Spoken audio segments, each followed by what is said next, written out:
پہلا سوال ہے، ایک دیوبندی مولانا نے فتویٰ دیا ہے کہ جو شیعہ کسی صحابی پر سب و شتم کرتا ہے وہ کافر ہے، اور چونکہ وہ کافر ہے اس لیے اس شیعہ سے سنی کا نکاح حرام ہوگا۔ اس حوالے سے علی بھائی کا موقف مطلوب ہے۔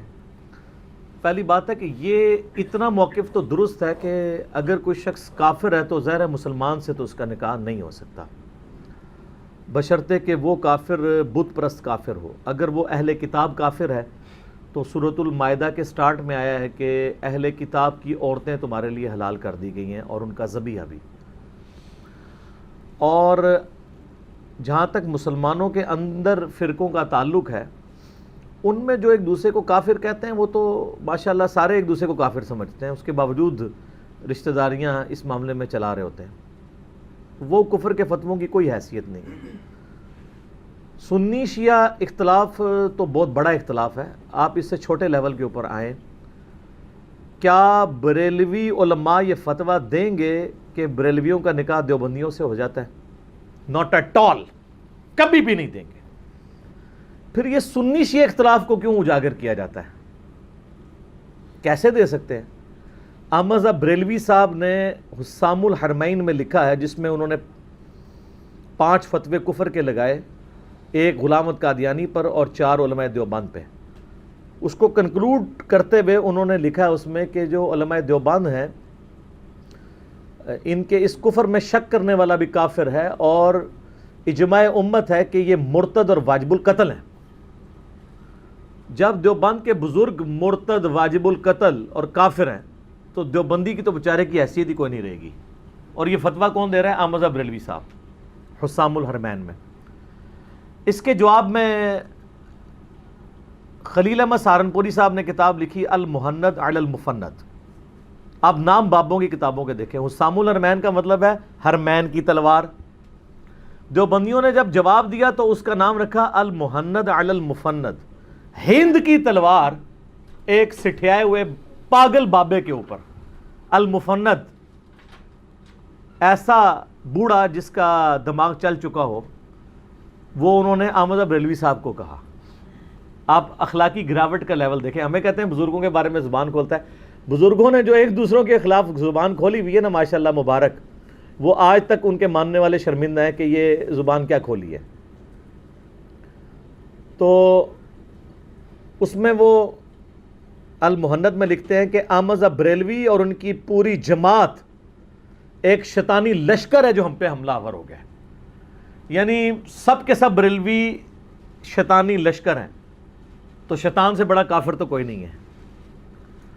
تو بریلوی بزرگوں کے نزدیک دیوبندی بزرگ کافر، اور ظاہر ہے ان کی اولاد تو آگے ویسے ہی کافر۔ دیوبندیوں کے نزدیک بریلوی بزرگ کافر تو ان کی اولاد ویسے ہی کافر۔ اور یہ کوئی یہ نہ سمجھے گا کہ عام لوگ ہیں، یہ وہ ہیں جن کے اوپر فرقے کھڑے ہوئے ہیں۔ ویسے تو آپ کو کہانیاں کراتے ہیں، نہیں ہمارے پرانے بزرگ تو بڑے آپس میں شیر و شکر تھے، یہ پیچھے والے ذرا انہوں نے مسئلے زیادہ اٹھا لیے۔ نہ، یہ پرانیاں گلاں نے، یہ پرانی باتیں ہیں، پرانے بہانے ہیں۔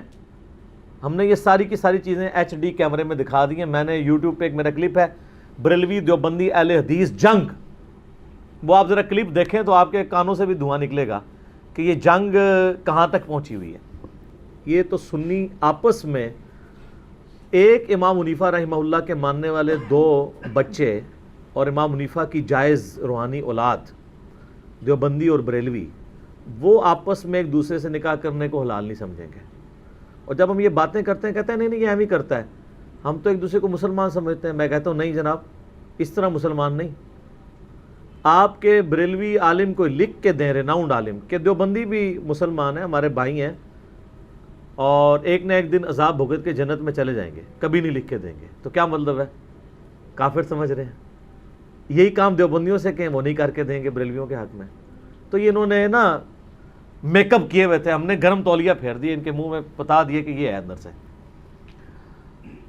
تو یہ جو مولانا ہے نا دیوبندی، یہ حرم کے اندر بیٹھے ہوئے ہیں لال داڑھی والے، یہ وہ ہیں، انہوں نے یہ بات کی تھی اور میں نے خود بھی سنی ہے۔ علماء کو چاہیے کہ پہلے کمپیریٹیو نالج حاصل کریں، اس کے بعد دین میں جو اصول اور مبادی ہیں ان کو چیزوں کو سیکھیں، کہ کسی چیز پہ شرعی حکم لگانے سے پہلے آپ اس کا اصول طے کر لیں. اگر آپ یہ اصول طے کرتے ہیں کہ کسی صحابی کو گالی دینا یہ کفر ہے،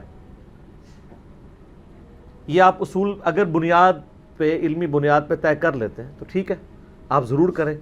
لیکن پھر یہ نہیں ہوگا کہ آج کا اگر کوئی بندہ صحابی کو گالی دیتا ہے تو اس کا نکاح نہیں ہوگا، اور پرانا دیتا ہے تو وہ رضی اللہ عنہ ہوگا یا رحمہ اللہ ہوگا. یہ نہیں ہوگا. پھر ہم آپ سے کہیں گے کہ بخاری اور مسلم دونوں میں حدیث ہے، نبی صلی اللہ علیہ وآلہ وسلم نے فرمایا تم سے اگلی قومیں اسی لیے ہلاک ہوئیں کہ ان کے اشرافیہ کے لیے اور قوانین ہوتے تھے اور عام لوگوں کے لیے اور. اللہ کی قسم اگر میری بیٹی فاطمہ بھی چوری کرے تو میں اس کے بھی ہاتھ کٹوا دوں. اب سیدہ فاطمہ تو جنتی عورتوں کی سردار ہیں، بخاری اور مسلم دونوں میں آتا ہے. تو آپ صلی اللہ علیہ وآلہ وسلم نے سیدہ فاطمہ کے بارے میں یہ بات کر کے امت کو اصل میں یہ بات بتائی ہے کہ اسلام میں اصول سب کے لیے برابر ہے. بلکہ اگر آپ مجھ سے پوچھیں تو جس شخص نے نبی صلی اللہ علیہ وآلہ وسلم کی صحبت کی یا نبی صلی اللہ علیہ وآلہ وسلم کی صحبت کرنے والے کی صحبت کی، یعنی صحابی اور تابعی، وہ بڑا مجرم ہوگا، کیونکہ اسے قریب کا زمانہ ملا اور پھر بھی وہ اپنی اصلاح نہیں کر سکا. آج 1400 سال بعد آج کی ڈیٹ میں 22 ستمبر 2019 یا 22 محرم الحرام 1441 ہجری میں اگر کوئی شخص صحابہ کرام پہ لعنت کرتا ہے یا گالی دیتا ہے، اگر وہ مجرم ہے تو اس سے بڑا مجرم وہ ہوگا جو اس زمانے میں یہ کام کرتا رہے. تو اگر آپ نے صحابہ کو گالی دینے والے کو کافر ڈکلیئر کرنا ہے تو شوق سے کریں، لیکن پھر اصول ایک طے کریں اور قرآن پہ قائم ہوں. اولو العلم قائما بالقسط، اہل علم انصاف پر قائم رہتے ہوئے. اور پھر ان سب لوگوں کے اوپر کفر کے فتوے لگائیں جنہوں نے اپنے زمانے میں صحابہ کرام پہ ممبروں کے اوپر سب و شتم کروایا، یعنی مولا علی پر رضی اللہ تعالیٰ عنہ علیہ السلام. وہاں پھر ان کے ہاتھ پاؤں کانپنے شروع ہو جائیں گے. سر یہ تو حدیث پوری بیان نہیں کر سکتے، میرے صحابہ کو برا مت کہو، میرے صحابہ کو گالی مت دو، یہ پوری حدیث نہیں بیان کر سکتے. ہمیشہ یہ آدھی حدیث بیان کریں گے اور جسٹیفائی بھی ہیں. ان کے بزرگوں نے بھی حدیثیں تو پڑھی کوئی نہیں ہوئی، آدھی پڑھی ہوئی ہیں خود بھی. کتاب ایک لکھتے ہیں تو اپنے بزرگ سے نقل کرتے ہیں، وہ اپنے بزرگ سے کرتا ہے، اوریجنل جو کتاب ہے وہاں تک کوئی پہنچتا ہی نہیں، پرائمری کتاب تک. یہ حدیث پوری حدیث صحیح مسلم میں ہے، انٹرنیشنل نمبر کے مطابق 6488. ایک دفعہ سیدنا عبد الرحمن بن عوف اور سیدنا خالد بن ولید رضی اللہ عنہما وعلیہم السلام کا آپس میں جھگڑا ہوا تو جذبات میں آ کے خالد بن ولید نے حضرت عبد الرحمن بن عوف کو گالی دے دی. شکایت نبی علیہ السلام تک پہنچی تو آپ صلی اللہ علیہ وآلہ وسلم نے حضرت خالد بن ولید کو بلا کے ڈانٹا اور فرمایا خالد میرے صحابہ کو گالی مت دو. حالانکہ خالد بن ولید بھی صحابی تھے. انہوں نے نہیں کہا یا رسول اللہ میں صحابی نہیں ہوں. ان کو پتا تھا کہ نبی علیہ السلام یہ ڈویژن کیا کر رہے ہیں. خالد بن ولید صحابی تھے صلح حدیبیہ کے بعد، جب اسلام کا گولڈن پیریڈ شروع ہو گیا. پھر تو اسلام ہی اوپر جا رہا تھا. پھر اسلام کو کسی کی حاجت نہیں تھی، لوگوں کو اسلام کی حاجت تھی. اور عبد الرحمن بن عوف اس وقت صحابی تھے، 13 سالہ مکی دور میں انہوں نے ماریں کھائیں جب کلمہ پڑھنے کے اوپر جان سٹیک پہ لگ جاتی تھی. تو نبی علیہ السلام فرمایا تم بعد میں آنے والے لوگ اب میرے صحابہ کو گالی مت دو. اگر تم لوگ اب احد پہاڑ کے برابر سونا بھی خیرات کر دو، اور میرے صحابی نے جو ایک مد خیرات کی تھی، یہ میئرمنٹ کا انسٹرومنٹ تھا، آج کل کا وہ بنتا ہے آلموسٹ آدھا کلو 600 گرام، اس کے آدھے کو بھی یعنی 300 گرام ایک پاؤ گندم اگر میرے سینئر صحابہ خیرات کریں اور تم بعد والے لوگ احد پہاڑ کے برابر سونا خیرات کرو، تم برابر نہیں ہو سکتے. اور یہ میرے صحابہ کو گالی مت دو، یہ تو ہے ہی اولین مخاطب صحابہ تھے، وہ جونیئر صحابہ جنہوں نے سینئر کو گالی دی. تو میں اب معصومانہ سوال کرتا ہوں کہ یہ لال داڑھی والے سرکار خالد بن ولید پہ کفر کا فتویٰ لگائیں گے گالی دینے کے اوپر؟ نبی صلی اللہ علیہ وسلم نے کیوں نہیں لگا دیا؟ آپ نے اسے گناہ کبیرہ کے طور پہ دیکھا، جو بخاری مسلم میں حدیث ہے، ایک مسلمان کا دوسرے مسلمان کو گالی دینا حرام ہے. چاہے اس زمانے میں کوئی دے چاہے آج دے، حرام کا مرتکب ہوگا، کفر اسلام کا مسئلہ نہیں بنے گا. ورنہ یہ فتوے کہاں تک جائیں گے؟ اس سے بڑی بات صحیح بخاری میں موجود ہے، بخاری اور مسلم دونوں میں ہے. ابن ابی بلتا نے فتح مکہ کے موقع پر نبی علیہ السلام کی مخبری مشرکین عرب کو کر دی کہ نبی علیہ السلام عنقریب مکے پہ حملہ کرنے والے ہیں.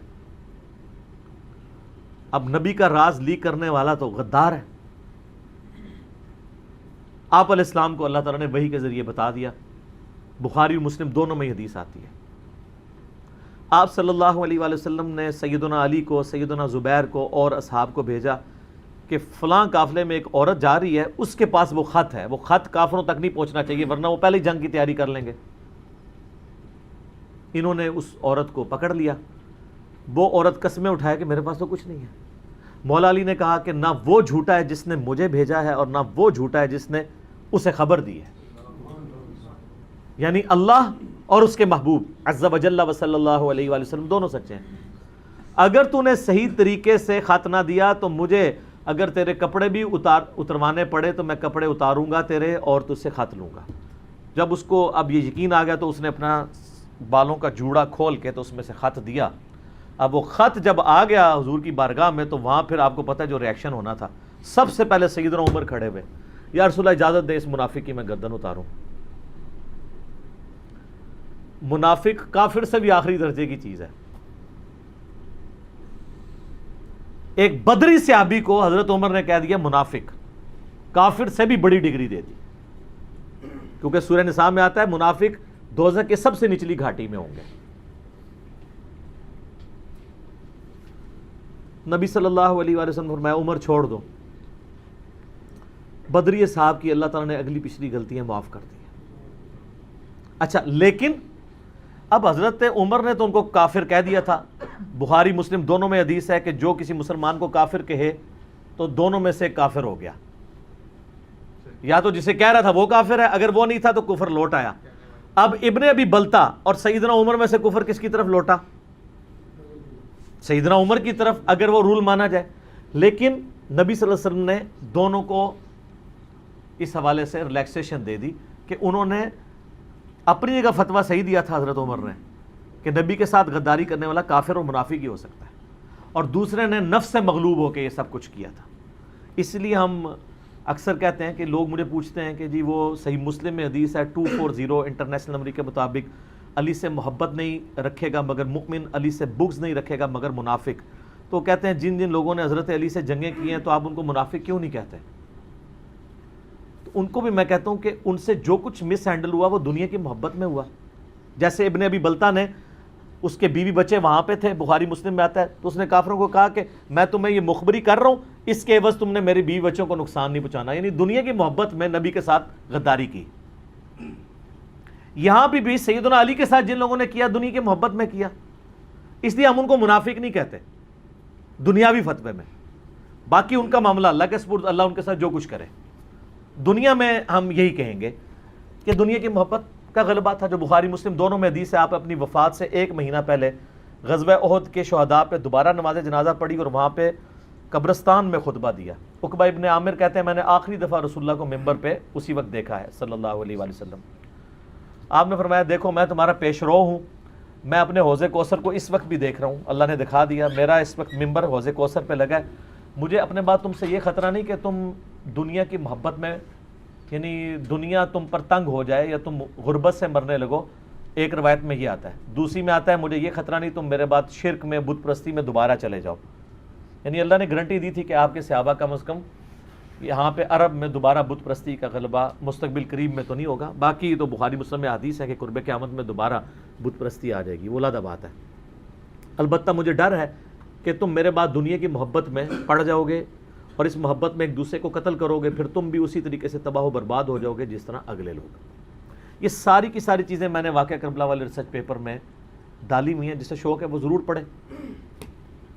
ہماری اکیڈمی میں آپ کال کر کے صبح 9 سے لے کر مغرب تک اس کی ہارڈ کاپی فری منگوا سکتے ہیں. باقی ریسرچ پیپرز کی بھی سافٹ کاپی آپ ہماری ویب سائٹ ahlsunnatpak.com سے ڈاؤن لوڈ کر سکتے ہیں. ہماری اکیڈمی کا نمبر ہے +92 پاکستان کے کوڈ کے ساتھ 3215900162، یا پاکستان میں کریں گے تو 032159000162. یہ ساری حدیث میں نے اس میں ڈالی ہیں. اور انہی احادیث میں آپ کو اور چیزیں ملیں گی. ایک تو میں نے خالد بن ولید اور عبد الرحمن بن عوف والا بتایا آپ کو, گالی والا معاملہ, جہاں سے انیشلی یہ حدیث سٹارٹ ہوئی ہے کہ میرے صحابہ کو گالی مت دو. اس کے علاوہ آپ کو اس میں نے درجنوں احادیث ڈالی ہیں, صحیح مسلم سے, ابو داؤد سے, سنن نسائی الکبریٰ سے, المستدرک الحاکم سے, کہ بنو امیہ کے دور میں سیدنا علی پر ممبروں پر سب و شتم ہوتا تھا. اب یہ میرے صحابہ کو برا مت کہو, یہاں تو سارے ترجمہ کرتے ہیں یہ سب سے مراد گالی ہے, میرے صحابہ کو گالی مت دو. جب یہی سب کا لفظ حضرت علی پہ گالی کرنے کے لیے آتا ہے نا, تو یہ کہتے ہیں نہیں یہ ہے کہ وہ حضرت علی پہ تنقید کرتے تھے, کہتے ہیں 2 نمبری ہے. نا پرانی باتیں, میں نے صحیح مسلم سے حدیث اس میں ڈالی ہے, سب کا ترجمہ مسلم میں موجود ہے. صحیح مسلم میں انٹرنیشنل نمبر کے مطابق 6229, یہ جو غدیر خم کی حدیث ہے نا 6228, اس سے اگلی حدیث ہے 6229, اس میں موجود ہے کہ آل مروان نے سہل ابن سعد السعدی کو ممبر پہ بلایا, صحیح مسلم 6229 انٹرنیشنل نمبر کے مطابق, اور کہا کہ علی ابن ابی طالب کے اوپر لعنت کرو. تو انہوں نے کہا میں کبھی بھی سیدنا علی پہ نہیں کروں گا سب و شتم. تو انہوں نے کہا اچھا تم یہ کہہ دو لعن اللہ ابو تراب, ابو تراب پر اللہ کی لعنت. یہ کہتے ہیں سب کا ترجمہ کچھ نہیں, سب کا ترجمہ گالی تو چھوٹی چیز ہے, لعنت کرواتے تھے مولا علی کے اوپر بنو امیہ. تو اب میں یہ پوچھتا ہوں کہ اگر یہ بنو امیہ کے لوگوں کا رشتہ آ جائے لال داڑھی والے کے پاس, تو پھر اس کو اپنی بچی نہیں دینی چاہیے؟ تو یہ ساتھ کہے کہ اگر میرے پاس, میں اس زمانے میں ہوتا تو میری بچی کا رشتہ حضرت معاویہ رضی اللہ تعالیٰ عنہ ہو یا ان کے گورنر مانگتے تو میں ان کو نہ دیتا, اور ساتھ یہ کہتا کہ صحابہ کو گالی دینے والا کافر ہوتا ہے, لہٰذا سنی شیعہ کا نکاح نہیں ہو سکتا. تو شیعوں کا اصل باپ کون ہے؟ شیعہ سے مراد میں رافضی شیعہ کہہ رہا ہوں, آل امیہ, صحابہ کے دشمن, صحابہ کے گستاخ. تو لال داڑھی والے یہ کہیں کہ اس زمانے میں وہ تھے, اس زمانے میں یہ, تو آئیں اولو العلم قائما بالقسط بنے. لعن اللہ ابا تراب, اور یہ میں آپ کو صحابہ کے دور کی بات کر رہا ہوں. اس سے بھی بڑھ کے وہ حدیث ہے جو میں نے, بے شمار حدیثیں ہیں, یہ تو ایک ٹاپک ہے وہ کھل گیا تو پھر لمبا ہو جائے گا, چونکہ اب یہ سوال کریٹیکل ہے تو میں اس حدیث کا نمبر بھی بتا دیتا ہوں آپ کو. صحیح مسلم میں ایک حدیث موجود ہے انٹرنیشنل نمبر کے مطابق 6220, کہ حضرت معاویہ رضی اللہ تعالیٰ عنہ سعد ابن ابی وقاص کو اپنے پاس بلا کے کہتے ہیں کہ تمہیں کس چیز نے منع کیا ہے کہ تم ابو تراب پر سب و شتم نہ کرو. ابو تراب کہتے ہیں مٹی والا. مٹی والا یہ سیدنا علی کی کنیت تھی, لیکن آل امیہ جب ابو تراب کہیں نا وہ حقارت سے کہتے تھے مٹی والا. حالانکہ سیدنا علی کی کنیت کیا تھی؟ ابو الحسن. ابو الحسن وہ جو مسلم کی حدیث ہے نا 6229 جو میں نے بیان کی, سہل ابن سعد السعدی کو کہا گیا تم کو لعن اللہ ابا تراب, انہوں نے کہا میں کبھی نہیں کہوں گا, اور پھر وہ مسکرائے. یہ حدیث بخاری میں بھی ہے, لیکن بخاری میں تھوڑے الفاظ ہیں.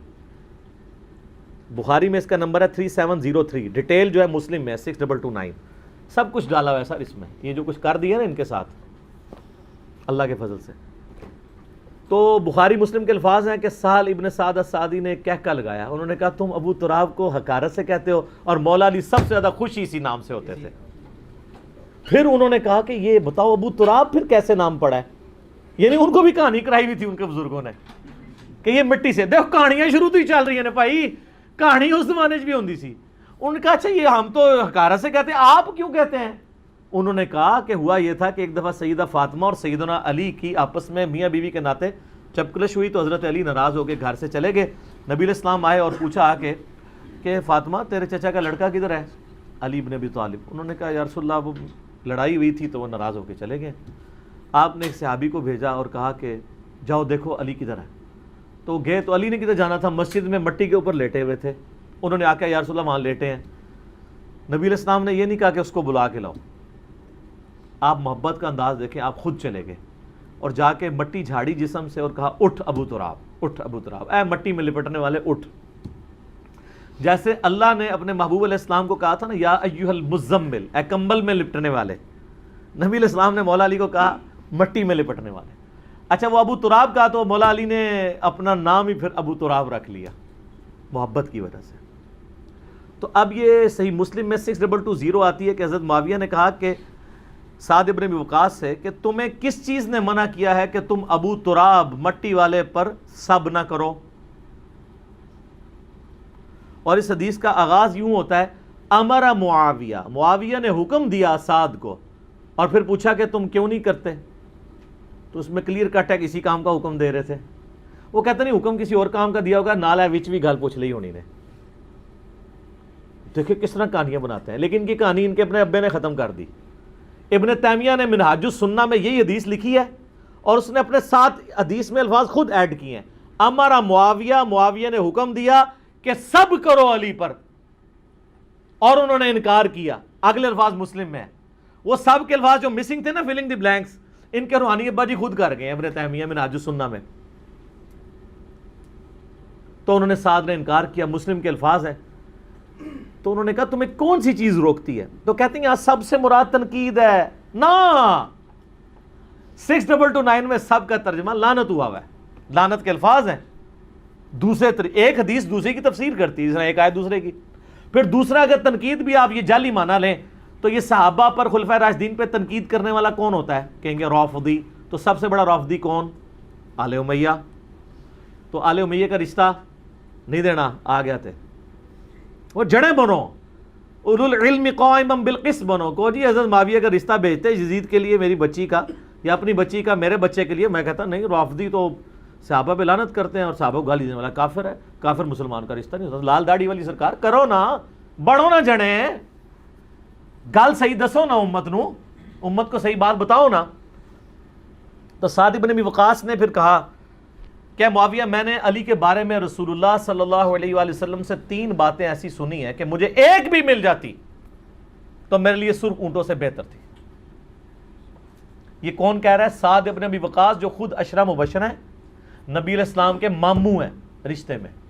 اور بخاری اور مسلم دونوں میں حدیث ہے، مولا علی کہتے ہیں کہ میں نے اپنی زندگی میں سعد ابن ابی وقاص کے علاوہ کسی شخص کے لیے رسول اللہ کی زبان سے نہیں سنا تھا. غزوہ بدر اور احد کے موقع پر آپ نے فرمایا اے سعد میرے ماں باپ تجھ پہ قربان تیر چلا. جس شخص کو رسول اللہ یہ کہیں میرے ماں باپ تجھ پہ قربان، وہ ہے سعد ابن ابی وقاص. اور وہ بھی کہہ رہا ہے میری تو کوئی حیثیت ہی نہیں علی کے مقابلے پہ.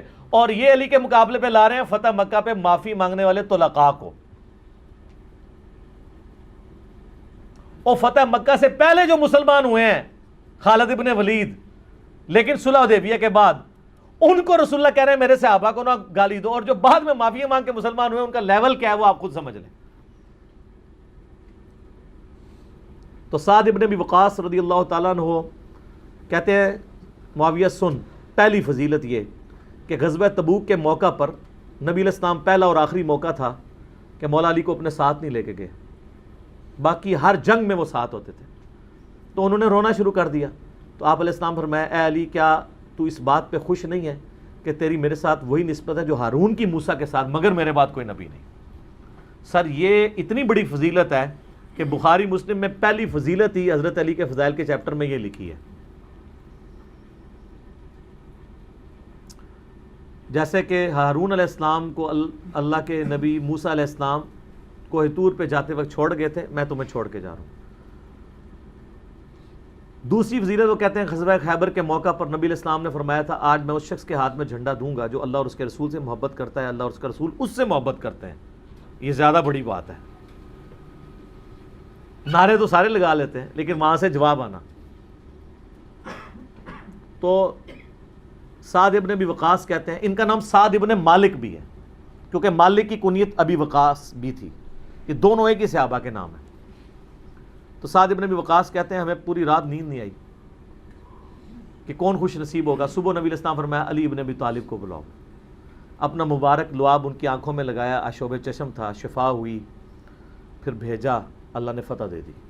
اور مسلم میں ہی اگلی حدیث ہے جس میں الفاظ ہیں، حضرت عمر کہتے ہیں مجھے پوری زندگی کبھی رشک نہیں آیا اس بات کے اوپر، مجھے کبھی خواہش نہیں ہوئی کہ نبی علیہ السلام مجھے کسی مہم کا سپہ سالار بنائیں ہاں خیبر پہ میری بھی خواہش تھی کہ کاش یہ فضیلت مجھے مل جاتی جو علی کو ملی، یہ صحیح مسلم میں ہے۔ لیکن سبحان اللہ آپ کہتے ہیں آپ ہم سے پہلے کسی نے نہیں یہ حدیثیں بیان کی ہیں، ہم کرتے ہیں تو یہ اور طرف چل پڑتے ہیں۔ تو تیسری فضیلت معاویہ سن، جب نجران کے عیسائیوں کے ساتھ نبی الاسلام کا مباہلہ ہوا، سورہ آل عمران کی آیت نمبر 61 نازل ہوئی کہ تم بھی اپنی اولاد کو، بچوں کو لے آؤ، گھر والوں کو لے آؤ، عورتوں کو خود بھی آ جاؤ کھلے میدان میں، جو جھوٹا ہے اس پہ اللہ کی لعنت ہو۔ تو نبی علیہ السلام سیدنا علی، حسن، حسین اور سیدہ فاطمہ یعنی وہی پنج تن پاک کو لے کے آئے اور کہا اللہم ہؤلاء اہل بیتی، اے اللہ یہ میرے اہل بیت ہیں۔ تو یہ تین فضیلتیں مولا علی کو ایسی حاصل ہیں۔ اور دوسری کتابوں میں اگر آپ جائیں سنن نسائی الکبریٰ کے اندر اور سنن ابن ماجہ میں، وہاں پہ الفاظ ایک چوتھی فضیلت بھی انہوں نے ذکر کی کہ نبی علیہ السلام نے غدیر خم پہ فرمایا تھا من کنت مولاہ فہذا علی مولاہ، جس کا مولا میں اس کا مولا علی۔ اے اللہ اس سے محبت رکھ جو علی سے محبت رکھے، اور اس سے دشمنی رکھ جو علی سے دشمنی رکھے۔ اور یہ الفاظ تو مسلم میں بھی ہیں 240، علی سے محبت نہیں رکھے گا مگر مومن، علی سے بغض نہیں رکھے گا مگر منافق۔ تو جب یہ انہوں نے باتیں کی تو مسلم کی حدیث تو یہیں پہ ختم ہو جاتی ہے۔ سنن نسائی الکبریٰ میں صحیح سند کے ساتھ آگے بھی الفاظ ہیں، 8439 نمبر حدیث میں نے اس پمفلٹ میں ڈالی ہے۔ سعد ابن ابی وقاص کا بیٹا کہتا ہے کہ جب یہ ڈانٹ میرے باپ نے پلائی نا، وہ کہتا ہے اللہ کی قسم سعد ابن ابی وقاص کی یہ گفتگو سن لینے کے بعد حضرت معاویہ جتنا عرصہ مدینہ میں رہے اس موضوع پر ایک حرف کا کلام بھی نہ کیا۔ یعنی وہ ڈانٹ پلائی اسی بات کے اوپر تھی، دوبارہ انہوں نے جرت نہیں کی یہ بات کرنے کی۔ تو اس طرح کی کئی حدیثیں میں نے اس میں ڈالی ہوئی ہیں۔ سنن نسائی الکبریٰ میں ایک اور حدیث ہے، ابو بکر بن خالد تابعی کہتے ہیں سنن نسائی الکبریٰ میں 8477 کہ ہم سعد ابن ابی وقاص کو مدینہ میں ملنے گئے تو وہ ہم سے پوچھنے لگے میں نے سنا ہے تم لوگ علی ابن ابی طالب کو گالیاں دیتے ہو۔ انہوں نے عرض کیا کیا واقعی آپ نے ہمارے متعلق ایسی بات سنی ہے؟ تو انہوں نے کہا ہاں شاید ایسا ہو۔ تو وہ کہتے ہیں میں نے عرض کیا اللہ کی پناہ کہ ہم کبھی ایسی حرکت کریں۔ تو ابن ابی وقاص نے کہا کہ دیکھنا علی ابن ابی طالب کو کبھی گالی نہ دینا، اگر یہ لوگ کون؟ بریلوی، دیوبندی، اہل حدیث، شیعہ، آل امیہ، اگر یہ لوگ میرے سر کے درمیان آرا بھی رکھ دیں اور مجھے دھمکی لگائیں کہ تیرے 2 ٹکڑے کر دیے جائیں گے تم علی کے بارے میں کوئی گندی بات کہو، تو میں پھر بھی نہیں کہوں گا ان چیزوں کے بس سبب جو میں نے خود رسول اللہ سے علی کی شان میں سنی ہوئی ہیں۔ یہ سعد ابن ابی وقاص۔